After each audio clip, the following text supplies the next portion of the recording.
pertanyaan yang pertama itu apa yang kamu ketahui tentang prinsip dasar ekonomi Islam? Coba kamu. Ya. Ekonomi syariah adalah sistem ekonomi yang dia berlandaskan Al-Quran dan hadis. Jadi ekonomi syariah itu dia kayak kan kita punya bank syariah nih, bank syariah Indonesia. Jadi kita naruh uang di situ, dia nggak bakal kurang jadi riba. Jadi dia bakal kita masukin uang ke mereka nanti bakal ngadain, dia puterin uang itu akan mendapatkan hasil kembali. Jadi bagi kita 50-50. Jadi sistem bagi untung. Betul. Nah, sekarang pertanyaan yang kedua.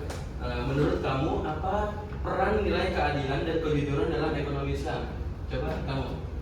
Yang kedua ya. Ya. Tadi pertanyaan apa?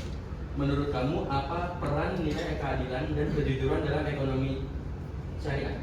Jadi keadilan dan kejujuran berperan penting agar tidak berpihak dan dirugikan, serta menciptakan transaksi yang transparan dan saling menguntungkan. Nah, sekarang pertanyaan yang ketiga. Apakah kamu mengetahui larangan riba, gharar, dan maisir dalam ekonomi syariah? Jelaskan dengan singkat. Coba kamu. Jadi yang saya tahu itu kalau misalnya riba itu kayak tambahan yang sifatnya kayak bunga gitu. Sementara kalau gharar itu ketidakjelasan dalam transaksi itu. Terus kalau maisir itu adalah unsur spekulasi atau judi yang dilarang dalam Islam, dilarang juga dalam ekonomi syariah.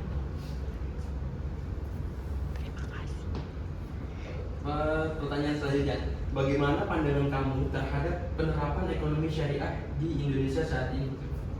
Menurut saya penerapan ekonomi syariah di Indonesia sudah berkembang cukup baik, terutama di sektor perbankan dan keuangan, meskipun masih perlu sosialisasi yang lebih luas.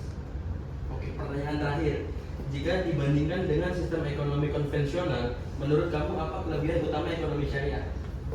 Menurut saya kelebihan ekonomi syariah adalah sistemnya lebih beretika, menekankan keadilan dan menggunakan sistem bagi hasil sehingga risiko ditanggung bersama.